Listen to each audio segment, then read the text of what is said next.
ناظرین،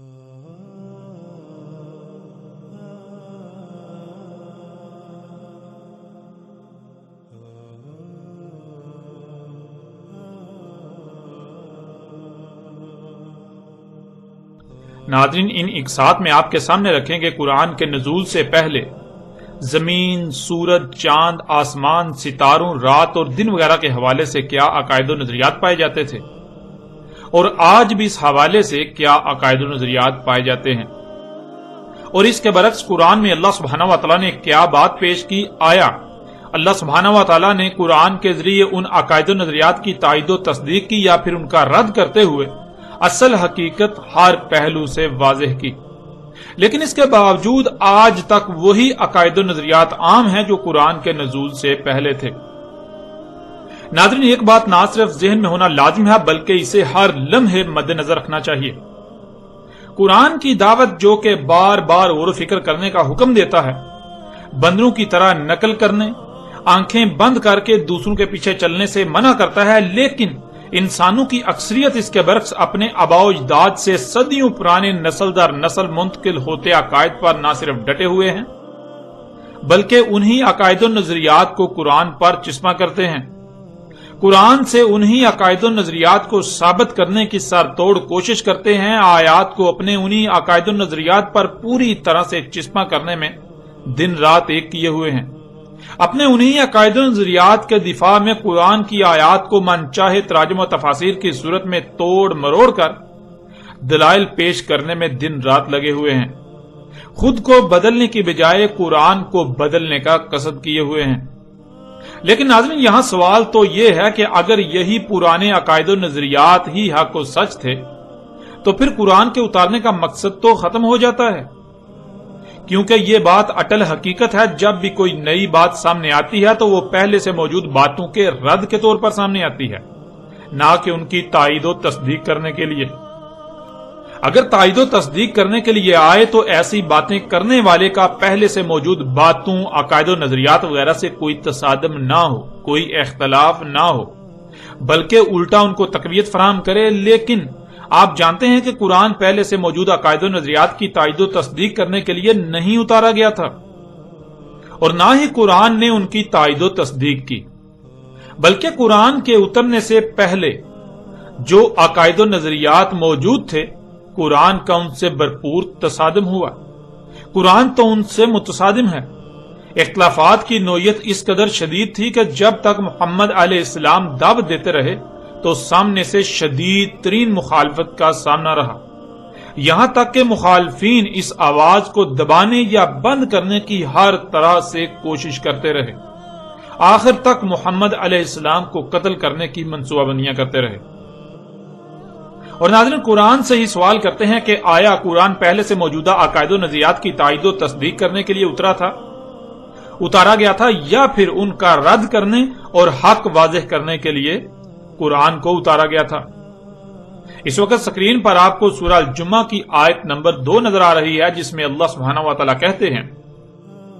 وہی ہے ذات امیین میں بیعث کیا رسول انہی میں سے، تلاوہ کرتا ہے ان پر اس کی آیات کی اور ان کا تزکیہ کرتا ہے اور علم سکھاتا ہے انہیں الکتاب کا اور حکمت سکھاتا ہے، اگر تھے اس سے پہلے ہر لحاظ سے کھلم کھلا گمراہی میں۔ ناظرین، آیت کے آخری حصے میں اللہ سبحانہ تعالیٰ نے یہ بات بالکل کھول کر واضح کر دی کہ اگر تھے اس سے پہلے کھلم کھلا ہر لحاظ سے گمراہی میں، یعنی اگر وہ ہر لحاظ سے کھلم کھلا گمراہی میں نہ ہوتے تو اللہ سبحانہ و تعالیٰ اپنا رسول بیعث نہ کرتا،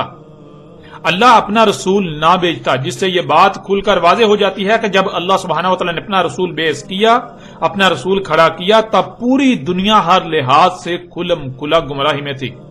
ان کے عقائد و نظریات جاہلانہ اور بے بنیاد اور محض ظن پر مبنی تھے، نہ کہ علم پر مبنی۔ اور قرآن میں جس موضوع کو بھی زیر بحث لایا گیا تو اس موضوع پر قرآن سے پہلے جو بھی عقائد و نظریات عام تھے سوائے گمراہی کے اور کچھ نہ تھے۔ اس طرح اس وقت آپ کو سکرین پر سورہ البقرہ کی آیت نمبر 213 نظر آ رہی ہے، جس میں اللہ سبحانہ و تعالیٰ کا قول ہے، تھے پوری دنیا کے انسان ایک ہی امت یعنی پوری دنیا کے انسان جہالت پر قائم ایک ہی گروہ تھے، پس اللہ بیس کرتا ہے نبیین بشارت دینے والوں کو،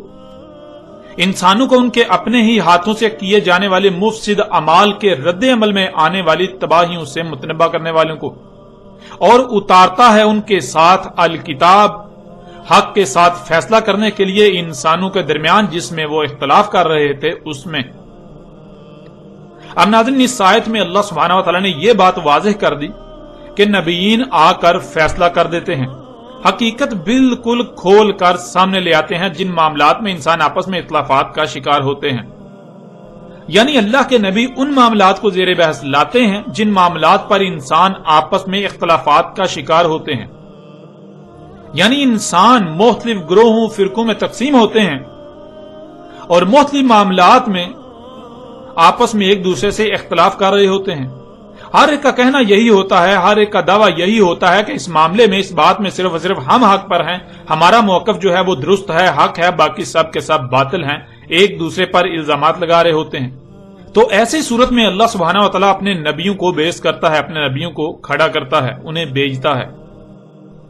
تو اللہ کے نبی ان معاملات کو زیر بحث لاتے ہیں جن میں انسان آپس میں اختلاف کا شکار ہوتے ہیں۔ اللہ کے نبی ان معاملات کی حقیقت کیا ہے، حقائق کو بالکل کھول کھول کر سامنے لاتے ہیں۔ ناظرین، اس آیت میں اللہ سبحانہ تعالیٰ نے یہ بات واضح کر دی کہ نبیین آ کر فیصلہ کر دیتے ہیں، حقیقت بالکل کھول کر سامنے لے آتے ہیں جن معاملات میں انسان آپس میں اختلاف کا شکار ہوتے ہیں۔ یعنی اللہ کے نبی ان معاملات کو زیر بحث لاتے ہیں جن معاملات پر انسان آپس میں اختلافات کا شکار ہوتے ہیں، اور اللہ کے نبی ان معاملات کی حقیقت کیا ہے، حقائق کو بالکل کھول کھول کر سامنے لے آتے ہیں، جس سے یہ بات بھی واضح ہو گئی کہ قرآن میں جن معاملات کو، جن باتوں کو زیر بحث لایا گیا، جن پر بھی قرآن بات کر رہا ہے، تو وہ ایسے معاملات ہیں، ایسی باتیں ہیں جن پر اس وقت کے لوگ یا آج کے لوگ یا ہر وقت کے لوگ آپس میں اختلافات کا شکار تھے یا ہیں، اور ہر کوئی حق کا دعوے دار ہے اور دوسرے کو باطل کہہ رہا تھا اور باطل کہہ رہا ہے۔ لیکن قرآن ان کے برعکس، قرآن ان سب کے سب گروہوں فرقوں کے برعکس ان معاملات کی حقیقت کو بیان کرتا ہے۔ قرآن میں ان کے برعکس حقیقت کو بیان کیا گیا۔ اسی کو آپ اس آیت میں بھی دیکھ سکتے ہیں، سورہ نحل کی آیت نمبر 64، اور نہیں اتاری ہم نے تجھ پر کتاب مگر اس لیے کہ تو ان کے لیے ہر بات کو، ہر معاملے کو کھول کھول کر واضح کر دے جس میں بھی یہ اختلاف کر رہے ہیں۔ یعنی کوئی کہتا ہے کہ یہ حق ہے اور کوئی کہتا ہے وہ حق ہے، جو میں بیان کر رہا ہوں وہی حق ہے، اس حوالے سے باقی سب باطل پر ہیں، حالانکہ سب کے سب ہی باطل ہیں، حق کا کسی کو بھی علم نہیں، اور ہدایت اور محفوظ کرنے والی ہے ان لوگوں کے لیے جو رسول کی دعوت کو تسلیم کر کے اسی طرح اس پر عمل کرنے والے ہیں۔ ناظرین، اس آیت میں اللہ سبحانہ تعالیٰ اپنے رسول کو مخاطب کر کے کہہ رہے ہیں کہ تجھ پر اگر الکتاب اتاری ہے تو اس کا مقصد یہی ہے کہ یہ لوگ جس میں بھی اختلاف کر رہے ہیں ہر لحاظ سے ان کے لیے کھول کھول کر واضح کر دے، حق ہر پہلو سے ان کے سامنے لے آ، جس سے یہ بات بالکل کھل کر واضح ہو گئی کہ رسول جس معاملے پر بھی لب کشائی کرتا ہے، جو بھی قرآن میں بیان کیا گیا، وہ دنیا والوں کے پہلے سے عہد شدہ عقائد و نظریات کی تائید و تصدیق کے لیے نہیں، بلکہ ان کے عقائد و نظریات کے رد میں ہے، اور ان کے باطل عقائد و نظریات کے برعکس قرآن میں حق بیان کیا گیا۔ اس طرح آپ سورہ نمل کی ان آیات میں بھی دیکھیں، سورہ نمل آیت نمبر 75 میں اللہ سبحانہ وتعالیٰ کہتے ہیں، اور نہیں غائب سے، یعنی جو انسانوں کو نظر نہیں آ رہا، جو ان سے چھپا ہوا ہے آسمانوں میں اور زمین میں، مگر ہر لحاظ سے کھلم کھلی، ہر پہلو سے واضح نظر آنے والی کتاب میں۔ پھر اس طرح اگلی آیت سورہ نمل کی آیت نمبر 76، اس میں اللہ سبحانہ تعالیٰ کا کہنا ہے کہ اس میں کچھ شک نہیں، یہ قرآن بیان کرتا ہے بنی اسرائیل پر بہت زیادہ وہ جس میں یہ اختلاف کر رہے ہیں۔ ناظرین، سورہ نمل کی آیت نمبر 75 میں آسمانوں اور زمین کو موضوع بحث بناتے ہوئے آسمانوں اور زمین کے حوالے سے بنی اسرائیل کے اکثر بڑی تعداد میں نظریات کا قرآن رد کر رہا ہے، اور اللہ سبحانہ و تعالیٰ کا کہنا ہے کہ اس قرآن میں، یہ قرآن جو اس وقت آپ کے سامنے ہے، جو محمد علیہ السلام پر اترا، اس میں جو بیان کیا گیا ہے وہ بیان کیا گیا جس میں بنی اسرائیل اختلاف کا شکار تھے یا اختلاف کر رہے تھے. اور یہ بات واضح رہے، یہ بات کرنے سے پہلے خصوصی طور پر آسمانوں اور زمین کو موضوع بحث بنایا گیا. یعنی زمینوں آسمانوں میں جو کچھ بھی انسانوں سے پوشیدہ ہے، اس حوالے سے بنی اسرائیل کے جو عقائد و نظریات تھے وہ باطل تھے اور باطل ہیں. اس قرآن میں زمینوں آسمانوں کے حوالے سے جو بات بھی کی گئی وہ بنی اسرائیل کے عقائد و نظریات کے رد میں کی گئی اور ان کے عقائد و نظریات کے برعکس حق بیان کیا گیا، جسے یہ اپنی آنکھوں سے نہ دیکھ پانے کی وجہ سے اختلافات کا شکار تھے، اختلاف کر رہے تھے. یہ سمجھتے تھے کہ جو یہ اپنی آنکھوں سے دیکھ رہے ہیں وہی حق ہے. ناظرین، قرآن میں مزید بھی ایسی کئی آیات ہیں جن میں یہی بات بیان کی گئی، جن پر بات کرنے سے موضوع لمبا ہو جائے گا، اس لیے صرف انہی چند آیات پر اکتفا کرتے ہوئے آگے بڑھتے ہیں. ان آیات کی روشنی میں آپ پر یہ بات بالکل کھل کر واضح ہو چکی، آپ یہ بات بالکل واضح طور پر جان چکے کہ جب بھی کوئی رسول آتا ہے تو وہ صرف دو طرح کی باتوں کو زیر بحث لاتا ہے. ایک وہ جس حوالے سے انسان ہر لحاظ سے کھلم کھلا گمراہی میں ہوتے ہیں، جسے وہ حق سمجھ کر اس پر عمل کر رہے ہوتے ہیں، حالانکہ وہ حق نہیں بلکہ 100% جہالت پر مبنی باطل ہوتا ہے. اور دوسری ہر اس بات کو رسول زیر بحث لاتے ہیں جس کے بارے میں یا جس کے حوالے سے انسان اختلاف کا شکار ہوتے ہیں. انسان فرقوں میں تقسیم ہوتے ہیں اور ہر فرقہ اس موضوع پر اپنے نقطہ نظر، اپنے عقید و نظریے کو حق کہتا ہے اور دوسروں کو غلط اور باطل کہہ رہا ہوتا ہے، حالانکہ حقیقت یہ ہوتی ہے کہ سب کے سب باطل پر ہوتے ہیں. اس کے علاوہ تیسری کوئی ایسی بات نہیں ہے جسے رسول زیر بحث لاتے ہوں، یعنی کہ پہلے سے موجود عقائد و نظریات کی تائید و تحقیق میں وہ کوئی بات نہیں کرتے، کیونکہ اللہ سبحانہ تعالیٰ نے یہ بات بالکل واضح کر دی، یہ کھول کر واضح کر دیا کہ جب بھی رسول بھیجا جاتا ہے تو اس وقت انسان ہر لحاظ سے کھلم کھلا 100% ہی گمراہی میں ہوتے ہیں، حق کا کسی کو علم ہی نہیں ہوتا. اس لیے اب اگر قرآن میں کسی بھی موضوع کو زیر بحث لایا گیا، کسی بھی موضوع پر بات کی گئی ہے، تو اس کی دو ہی صورتیں ہیں. پہلی صورت یہ کہ انسان اس حوالے سے ہر لحاظ سے، ہر پہلو سے کھلم کھلا گمراہی میں ہے، یوں قرآن ان پر حق واضح کر رہا ہے. اور دوسری صورت یہ ہے کہ انسان اس میں اختلاف کا شکار ہے، یوں قرآن ان پر حق واضح کر رہا ہے. اب ناظرین، یہ بات جان لیں کہ قرآن کے نزول سے قبل زمین و آسمانوں کے حوالے سے نہ صرف بنی اسرائیل یعنی یہود و نصارہ، بلکہ ملت ابراہیم کے دعوے دار، اسماعیل علیہ السلام کی امت ہونے کے دعوے دار مشرکین مکہ و عرب، سب کا متفقہ طور پر یہ عقیدہ تھا کہ زمین روٹی کی طرح چپٹی اور ساکت ہے. اس کے وسط میں خشکی ہے جس پر انسان آباد ہیں، خشکی کے اطراف میں سمندر اور سمندر کے اطراف میں زمین کے کناروں پر پہاڑوں کی باڑ ہے جو کہ آسمانوں کے لیے ستون کا کام کرتی ہے. آسمان گنبد یعنی الٹے پیالے کی مانند پہاڑوں کے ان ستونوں پر ٹکا ہوا ہے، یعنی آسمان کے کنارے زمین کے کناروں پر پہاڑوں کے اوپر ٹکے ہوئے ہیں. سورج اور چاند سمیت تمام کے تمام ستارے اور سیارے زمین کے گرد گھوم رہے ہیں. عین سر پر آسمانوں میں اللہ کا عرش یعنی تخت ہے جس پر بیٹھا اللہ نظام چلا رہا ہے. سورج کا ایک مخصوص مقام طلوع ہے، جب طلوع ہوتا ہے تو ایک ہی وقت میں پوری دنیا کے انسانوں پر طلوع ہوتا ہے. پوری دنیا کے انسان اسے طلوع ہوتا دیکھ رہے ہوتے ہیں، اور اسی طرح ایک ہی مخصوص مقام غروب ہے. ایک ہی وقت میں پوری دنیا کے لوگوں پر غروب ہو جاتا ہے. رات بھر سورج چھپا رہتا ہے، وہ رات کو اللہ کے عرش کے عین نیچے جا کر سجدہ کرتا ہے، پھر صبح مشرق سے اسی طرح طلوع ہوتا ہے. سورج مشرق سے مغرب کی طرف سفر کرتا ہے. اس کے علاوہ ان کا یہ بھی عقیدہ تھا کہ چاند بھی سورج کی طرح روشن ہے، یعنی چاند سیارہ نہیں بلکہ ستارہ ہے، روشنی چاند کی اپنی ہے. ناظرین، یہ نظریہ، یہ عقیدہ اس وقت نہ صرف بنی اسرائیل جو کہ یہود و نصارہ تھے ان کا تھا، بلکہ مشرکین عرب کا بھی یہی عقیدہ تھا. سب کے سب میں یہ نظریہ مذہبی عقیدے کی حیثیت رکھتا تھا، اور اس عقیدے کے خلاف وہ ایک لفظ بھی سننے کو تیار نہ تھے. اس عقیدے کے خلاف ایک لفظ بھی وہ اپنے مذہب کے خلاف اعلان جنگ تصور کرتے، بالکل ایسے ہی جیسے آج اگر کوئی نئی بات سامنے آئے جو پہلے سے موجود عقائد و نظریات کے خلاف ہو تو اسے اسلام کے خلاف سازش و نظریاتی جنگ قرار دیا جاتا ہے۔ ناظرین، اس عقیدے کے خلاف اس لیے ایک لفظ بھی وہ سننے کو تیار نہ تھے، کیونکہ اگر اس عقیدے کا رد ہو جاتا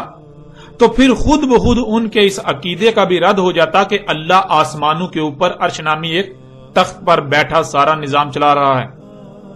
یہ وہ وجہ تھی کہ وہ لوگ اس عقیدے کے خلاف ایک لفظ بھی سننے کو تیار نہ تھے، اور اس عقیدے کے خلاف کوئی لفظ اپنے دین و مذہب کے خلاف اعلان جنگ تصور کرتے تھے۔ اگر ان کے سامنے کوئی یہ اقرار کرتا یا یہ بات کرتا، یہ کہتا کہ اللہ آسمانوں میں عرش کے اوپر نہیں ہے، یعنی آسمانوں میں کوئی تخت پڑا ہوا ہے اور اس کے اوپر اللہ بیٹھا ہوا ہے، ایسی حقیقت نہیں ہے، تو وہ لوگ اسے قتل کر دیتے۔ اور ناظرین، آپ یہ بات جان کر حیران ہوں گے کہ آج بھی مذہبی طبقے کی اکثریت اسی عقیدے کی حامل ہے، یہی عقیدہ رکھتی ہے، یعنی وہی عقیدہ رکھتی ہے جو اس وقت بنی اسرائیل، یہود و نصارہ اور مشرکین عرب کا تھا۔ بریلوی فرقے کے بانی و امام احمد رضا خان بریلی نے تو اس عقیدے کے دفاع میں قرآن کی درجنوں آیات کو بھرپور طریقے سے توڑ مروڑ کر اور حق کو چھپا کر اپنی طرف سے درجنوں دلائل دیے، اس عقیدے کو قرآن کا عقیدہ قرار دیا، اس عقیدے کو محمد علیہ السلام کا عقیدہ قرار دیا۔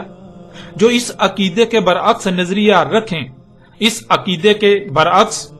کوئی نظریہ رکھیں، کچھ سوچیں بھی، تو احمد رضا خان بریلی کے نزدیک وہ مومن و مسلم نہیں بلکہ وہ مرتد، وہ کافر و مشرک ہیں۔ اس کے علاوہ بھی بریلوی ہوں، دیوبندی ہوں یا اہل حدیث ہوں، مالکی ہوں، حنفی ہوں، حنبلی ہوں، شافعی ہوں، یا ان میں مزید مسلک کے نام پر فرقہ در فرقہ جتنے بھی فرقے ہیں، تمام کے تمام فرقوں کے علماء نامی طبقے کا بھی یہی عقیدہ ہے، یعنی وہی عقیدہ جو قرآن کے نزول سے پہلے مشرکین عرب کا تھا، جو قرآن کے نزول سے پہلے بنی اسرائیل، یہود و نصارہ کا تھا۔ اور ناظرین، عوام کی اکثریت جو اسکولوں، کالجوں اور یونیورسٹیوں وغیرہ سے تعلیم یافتہ ہے، اس عقیدے کے برعکس زمین کو گول تسلیم کرتی ہے،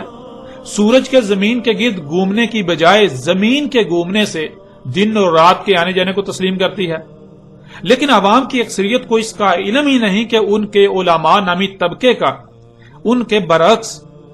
یہود و نصارہ اور مشرکین عرب والا ہی عقیدہ ہے،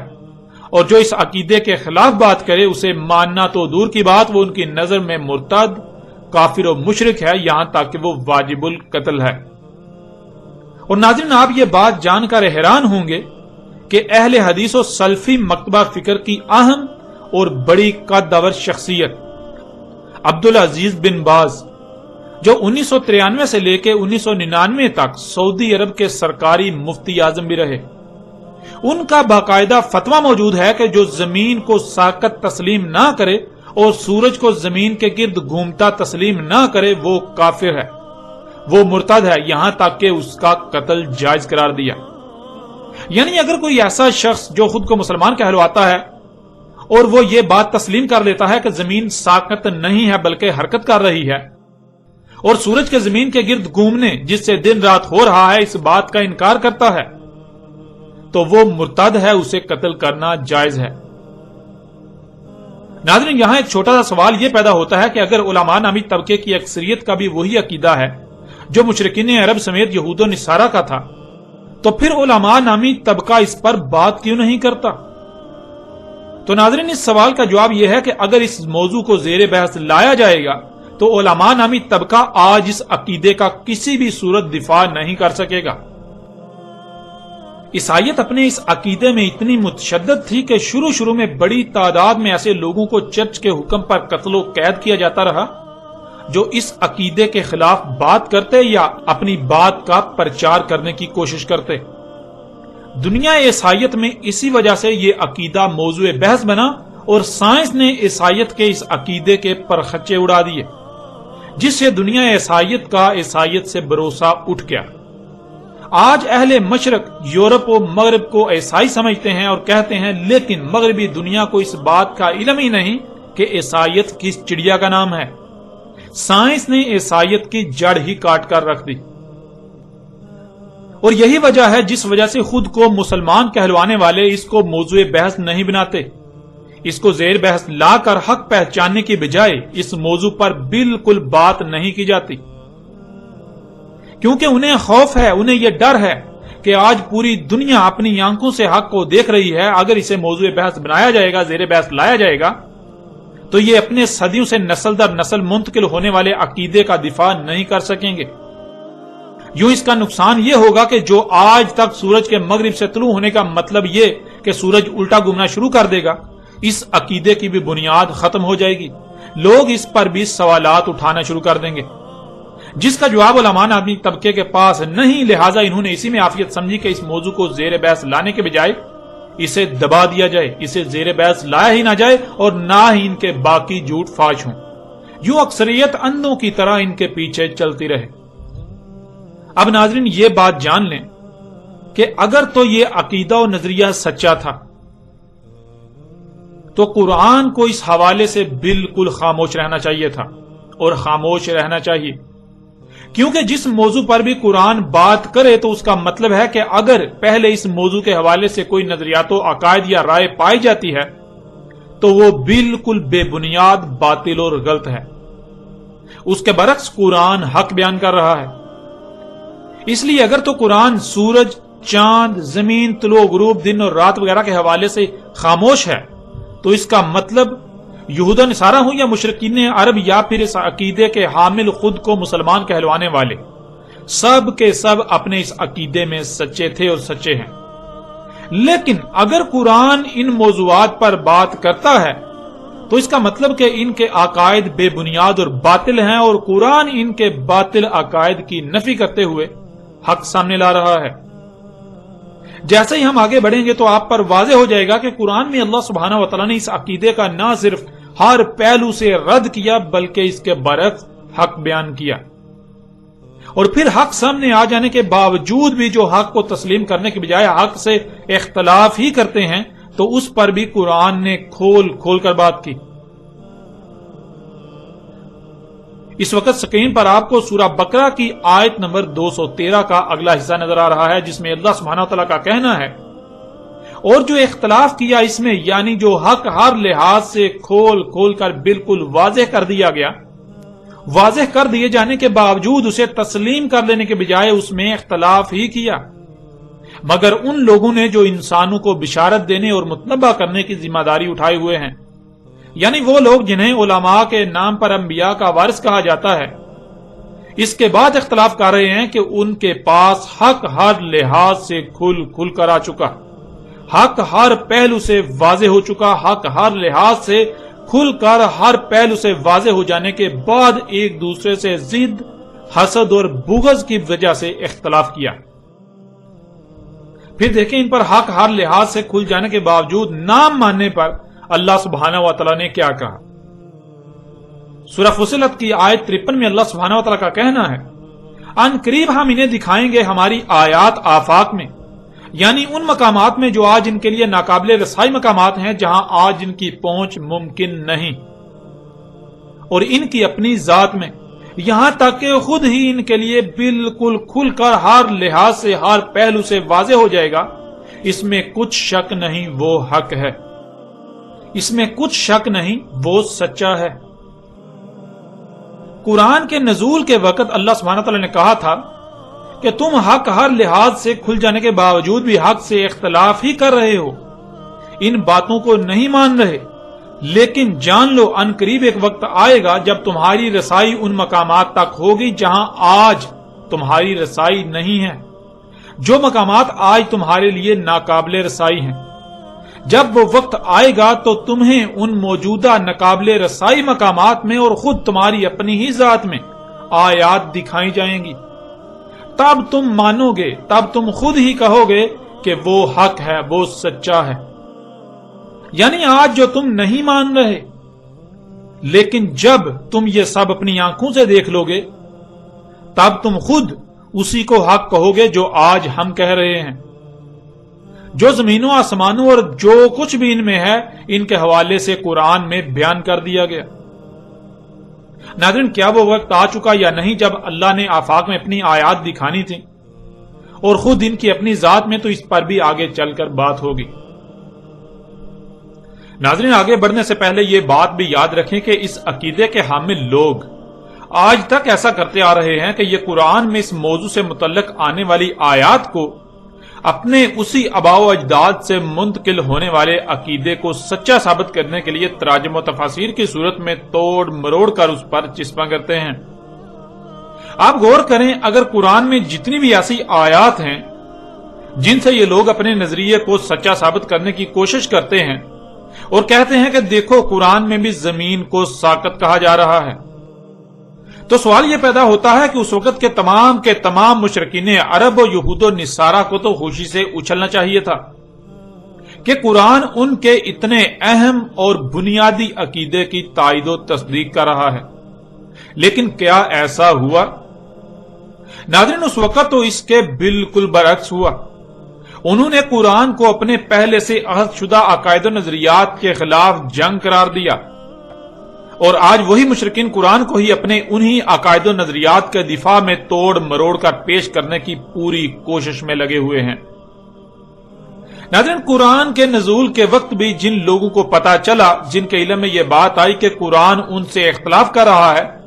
تو انہوں نے اپنی طرف سے قرآن کے خلاف اور اپنے اس عقیدے کے حق میں، اپنے ان نظریات کے حق میں طرح طرح کے دلائل دینے کی بھرپور کوشش کی، لیکن نتیجے میں انہیں ذلت و رسوائی کا سامنا کرنا پڑا۔ بالکل ایسے ہی اللہ کو علم تھا کہ آئندہ بھی جب یہ موضوع زیر بحث لایا جائے گا تو حق کے مقابلے میں باطل اپنے حق میں دلائل دینے کی بھرپور کوشش کرے گا، حق سے اختلاف کرے گا۔ اس لیے اللہ سبحانہ و تعالیٰ نے ان کے آئندہ کیے جانے والے اعتراض کے جوابات بھی کھول کھول کر دے دیے۔ یہ بات تو بالکل واضح ہو چکی، جس کا انکار کسی کے لیے بھی ممکن نہیں ہے، کہ قرآن پہلے سے موجود عقائد و نظریات کی تائید و تصدیق کرنے کے لیے نہیں اتارا گیا، بلکہ قرآن کی ضرورت تب ہی پیش آئی جب سب کچھ حق کے برعکس ہو رہا تھا۔ اس لیے قرآن ایسے کسی نظریے و عقیدے کی تائید نہیں کرتا، بلکہ الٹا اس کے پرخچے اڑاتا ہے۔ قرآن نے زمین، سورج، چاند، دن اور رات کے آنے جانے سمیت تمام کے تمام سیاروں و ستاروں کے حوالے سے جو بات بھی کی، وہ اس وقت کے عقائد و نظریات کے نہ صرف کھلم کھلا خلاف تھی، بلکہ ان کے خلاف کھلم کھلا اعلان جنگ تھا۔ اور قرآن نے یہ کہا تھا کہ آج تو تم نہیں مان رہے، آج تم ان باتوں کو نہیں مان رہے، لیکن تب تم مانو گے اور جان لو گے کہ یہ حق ہے جب تمہیں ان مقامات میں ہم اپنی آیات دکھائیں گے جو آج تمہارے لیے ناقابل رسائی مقامات ہیں۔ تمہاری اپنی ہی ذات میں تمہیں اپنی آیات دکھائیں گے۔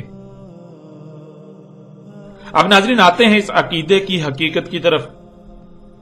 اور حق ہر لحاظ سے کھول کھول کر آپ کے سامنے رکھتے ہیں۔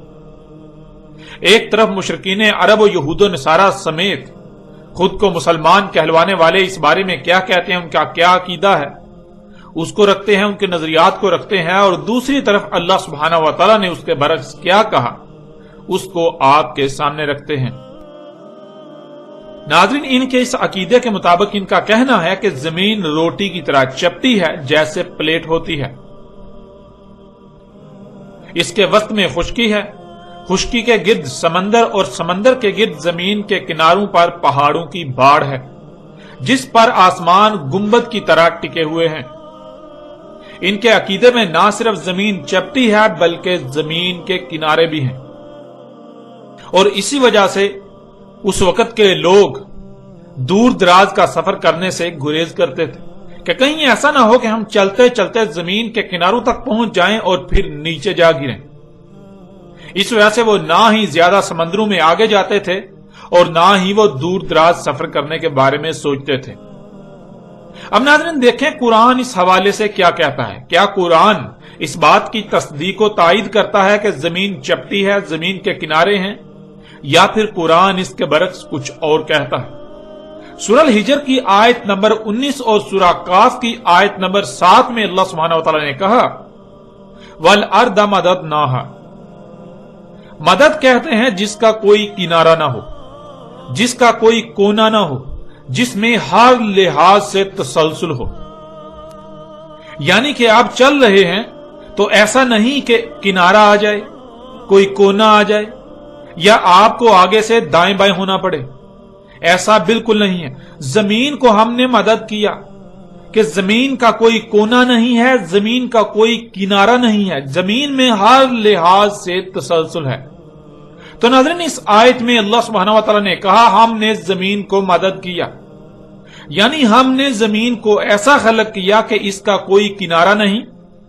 اس کا کوئی کونا نہیں. جدھر بھی رخ کر کے چلا جائے گا تو اس کا کوئی کونا یا کنارہ نہیں آئے گا،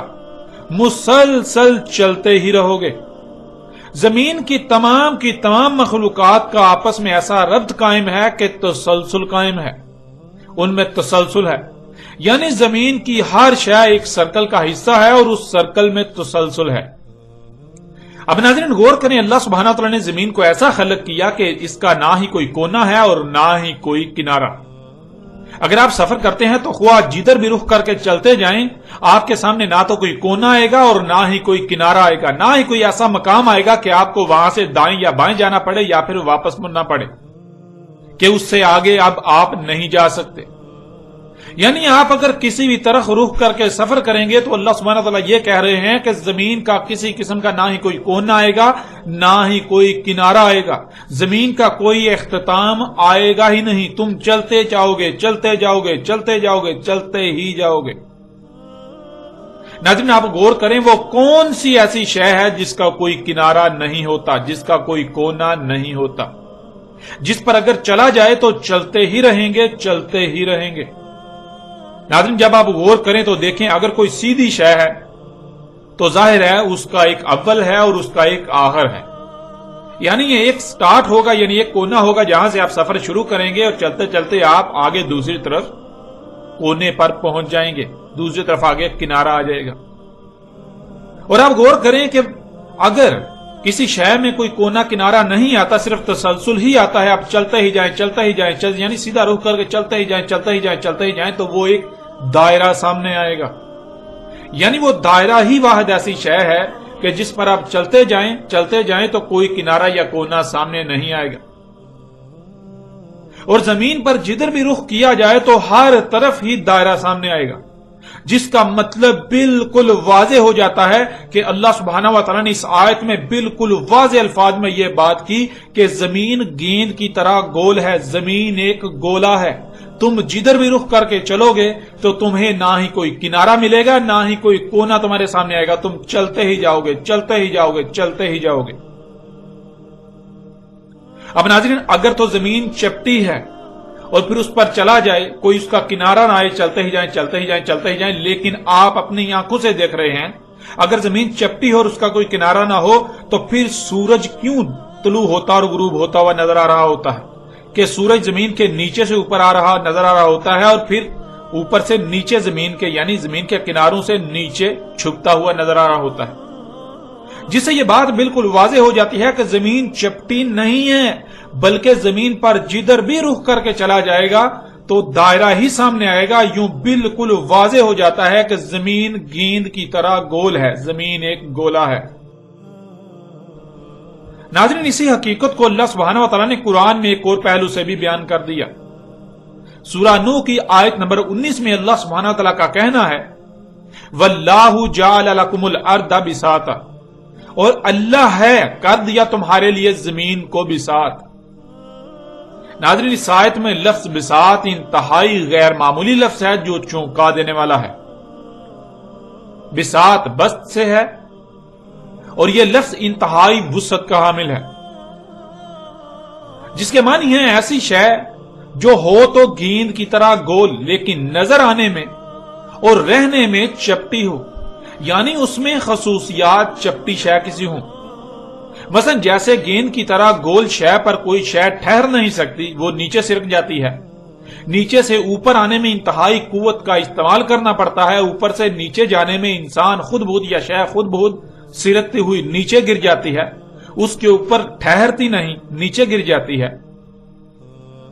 اس کے برعکس شے ہو تو گیند کی طرح گول لیکن اس میں خصوصیات چپٹی شے والی ہوں. آپ چل رہے ہوں تو نہ ہی ڈلوان کا احساس ہو اور نہ ہی چڑھائی کا احساس ہو، بالکل ایسے ہی چل رہے ہوں جیسے سپاٹ شے پر چلا جاتا ہے یا سپاٹ شے پر رہا جاتا ہے۔ آپ بالکل ایسے ہی رہ رہے ہوں کہ جیسے گویا کہ آپ کسی گول شے پر نہیں بلکہ سپاٹ شے پر رہ رہے ہیں۔ پھر ناظرین، بساط کے معنی ہے کسی کو اپنی طرف کھینچے رکھنا، تاکہ جیسے گیند نما گول شے پر اشیاء نیچے ہی نیچے سے رکھتی ہیں، تو ایسے اپنی طرف کھینچے رکھنا کہ اشیاء نیچے نہ سرکیں بلکہ اس کی طرف کھینچی رہیں، جیسے وہ کسی گول شے پر نہیں بلکہ سپاٹ شے پر پڑی ہیں، گول کی بجائے سپاٹ شے پر اشیاء پڑی ہوئی ہیں۔ تو ناظرین، بساط کہتے ہیں کہ شے ہو تو گیند کی طرح گول، ایک گولا، لیکن وہ نظر آنے میں اور خصوصیات میں وہ ایسی ہو جیسے کہ کوئی سپاٹ شے ہوتی ہے۔ ہو تو وہ گیند کی طرح گول، لیکن وہ ایسی نظر آئے کہ جیسے وہ گیند کی طرح نہیں بلکہ سپاٹ ہے، اس کے گیند نما ہونے کا ذرا برابر بھی احساس تک نہ ہو۔ اس آیت میں اللہ سبحانہ تعالیٰ نے دو ٹوک الفاظ میں انسانوں کو مخاطب کرتے ہوئے کہا کہ زمین گیند کی طرح گول ہونے کے باوجود تمہارے لیے ایسی بنا دی کہ تمہیں رائی برابر بھی اس بات کا احساس نہ ہو کہ زمین گیند کی طرح گول ہے، بلکہ تمہیں ہر لحاظ سے ایسی ہی نظر آتی ہے اور احساس ہوتا ہے کہ وہ چپٹی ہے۔ تمہیں یہ احساس ہی نہیں ہوتا کہ تم کسی گیند نما گول شے پر رہ رہے ہو، تم کسی گولے پر رہ رہے ہو، جس سے تمہیں یہ خوف ہو کہ آگے جانے سے کہیں تم سرک کر زمین سے نیچے گر جاؤ گے، بلکہ تمہیں ایسا لگتا ہے کہ تم بالکل سپاٹ شے پر رہ رہے ہو، یوں تمہیں نہ نیچے گرنے کا کوئی خوف ہے نہ ہی ادھر ادھر سرکنے کا کوئی خوف۔ زمین ہے تو گیند کی طرح گول، لیکن اس کو تمہارے لیے ایسا بنایا کہ جیسے وہ گول نہیں بلکہ سپاٹ ہے، ایسے بنایا کہ جیسے تم گول گیند نما زمین پر نہیں بلکہ سپاٹ زمین پر رہ رہے ہو۔ ناظرین، یہ آیت بھی دہلا کر رکھ دینے والی آیت ہے۔ اس آیت میں اللہ سبحانہ وتعالی نے ایک عظیم راز سے پردہ اٹھایا، اس وقت پردہ اٹھایا جب کوئی تصور بھی نہیں کر سکتا تھا۔ یوں ناظرین، اللہ سبحانہ تعالیٰ نے قرآن میں نہ صرف ان کی اس بات کا رد کیا کہ زمین چپٹی ہے، ان کے اس عقیدے کا رد کیا کہ زمین چپٹی ہے، بلکہ اس بات کا بھی رد کر دیا کہ زمین کے کنارے ہیں، زمین کے کوئی کونے ہیں، اور بالکل دو ٹوک الفاظ میں بیان کرتے ہوئے ان رازوں سے پردہ اٹھا دیا۔ اور آپ یہ حقیقت آج اپنی آنکھوں سے دیکھ سکتے ہیں، لیکن آپ اس بات پر غور کریں کہ آج تک مذہبی طبقے نے قرآن کی ان آیات کو چھپائے رکھا۔ کیا یہ سوال پیدا نہیں ہوتا کہ انہوں نے حق کو چھپا کر اپنے باطل نظریات کو قرآن پر ترجیح کیوں دی؟ اور پھر آج تک یہی کرتے چلے آ رہے ہیں، آج بھی یہی کر رہے ہیں۔ ناظرین، یہ غیر معمولی حقائق جو پوری دنیا کے انسانوں کو چونکا دینے والے ہیں کہ 14 صدیاں قبل عرب کے صحرا میں نمودار ہونے والا قرآن، اس قرآن میں اس وقت یہ غیر معمولی اور دہلا دینے والے حقائق کون بیان کر سکتا ہے؟ اس وقت نہ تو سائنسی ترقی کا کوئی نام و نشان تھا اور نہ ہی عرب طبقہ علم رکھتا تھا، بلکہ دنیا میں جہالت میں سب سے بڑھ کر عرب قوم تھی۔ پوری دنیا میں ایک عقیدہ بہت سختی سے عام تھا، اس کے خلاف سوچنا ہی بہت بڑا چیلنج تھا۔ تو ایسا کیسے ہو گیا؟ یہ دہلا کر رکھ دینے والے حقائق اس وقت اس قرآن میں کہاں سے آ گئے؟ آخر کس نے بیان کیے؟ جو بیان کرنے والا ہے وہ کون ہو سکتا ہے؟ اس وقت قرآن میں یہ غیر معمولی حقائق کہاں سے آ سکتے ہیں؟ ناظرین، بجائے یہ کہ قرآن کے ان حقائق کو سامنے لا کر دنیا میں قرآن کی غیر معمولی اہمیت و حیثیت کو منوایا جاتا اور پوری دنیا کے انسان دنیا و آخرت میں فلاح کا سودا کرتے، فرقہ در فرقہ تقسیم ہونے سے بچ جاتے، ایک دوسرے کی گردنیں کاٹنے سے بچ جاتے، بلکہ الٹا ان ملاؤں نے، اس مذہبی طبقے نے نہ صرف ان غیر معمولی حقائق کو چھپا کر اللہ کے ساتھ دشمنی کی، انسانیت کو گمراہ کیا، بلکہ قرآن کو باقی مذاہب کی طرح مذہب کے نام پر ایک مخصوص طبقے کی کتاب بنا کر رکھ دیا۔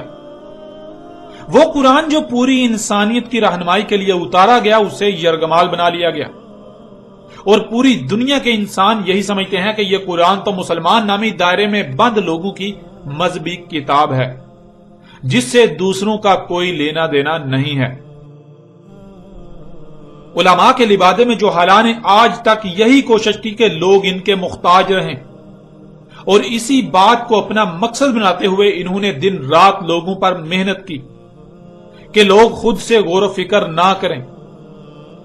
لوگ خود سے سوچ و بچار نہ کریں، وہ اندھوں کی طرح ان کے پیچھے چلتے رہیں، اور نہ ہی ان کا دجل لوگوں پر چاک ہو۔ ظاہر ہے جب لوگ غور و فکر نہیں کریں گے، لوگ اپنی عقلوں کا استعمال نہیں کریں گے، بندروں ہی کی طرح اندھوں کی طرح ان کے پیچھے چلیں گے، تو ظاہر ہے ان کے دجل کیسے چاک ہوں گے؟ اور اگر لوگ غور و فکر کریں گے تو پھر ان ملاؤں کا دجل بھی چاک ہو جائے گا، ان انسانیت کے دشمنوں کا دجل کھل کر انسانوں پر واضح ہو جائے گا۔ یوں ناظرین، اس مذہبی طبقے نے، ان ملاؤں نے، خواہ وہ یہودی ربی ہوں، خواہ وہ لاما ہوں، خواہ وہ عیسائی راہب ہوں، عیسائی پادری ہوں، خواہ وہ ہندو پنڈت ہوں، یا پھر مسلمانوں کے مذہبی علماء، یا جتنے بھی ایسے لوگ ہیں، انہوں نے اسی بات کے اوپر فوکس کیا، اسی کو اپنا مقصد بنائے رکھا کہ خود سے غور و فکر نہیں کرنا، اپنی عقل کا استعمال نہیں کرنا، غور و فکر نہیں کرنا۔ حالانکہ قرآن بار بار ایک ہی بات پر زور دیتا ہے کہ کسی کے بھی پیچھے اندھوں کی طرح مت چلو، بلکہ خود سے غور و فکر کرو۔ لیکن یہ لوگ قرآن کے برعکس یہ کہتے ہیں کہ خود سے غور و فکر کرو گے تو گمراہ ہو جاؤ گے، بلکہ آنکھیں بند کر کے اپنے آباء و اجداد کے ہی پیچھے چلو۔ جو آباء و اجداد سے چلا رہا ہے اس کے خلاف ایک لفظ بھی مت سوچنا، اور اگر کوئی ایسا کرتا ہے تو اس پر فتووں کی برمار کر دی جاتی ہے، اس پر فتووں کی بوچھاڑ کر دی جاتی ہے، اس کے خلاف سب کے سب ایک ہی صف میں کھڑے ہو کر محاذ کھول دیتے ہیں، اور اس کے ساتھ دشمنی میں اسے نقصان پہنچانے کے لیے کسی بھی حد تک جانے سے گریز نہیں کرتے۔ ناظرین، اب حقیقت آپ کے سامنے ہے۔ ایک طرف ان کا عقیدہ ہے کہ زمین روٹی کی طرح چپٹی ہے اور اس کے کنارے ہیں، اور ان کے برعکس اللہ سبحانہ وتعالی نے قرآن میں بالکل واضح کر دیا، دو ٹوک الفاظ میں یہ راز کھول کر رکھ دیا کہ زمین چپٹی نہیں بلکہ زمین گیند کی طرح گول ہے، زمین ایک گولا ہے جس کے کوئی کنارے نہیں ہیں۔ ناظرین، بڑھتے ہیں آگے اور اس عقیدے کے حوالے سے ان کے مزید کیا نظریات ہیں ان پر بھی روشنی ڈالتے ہیں۔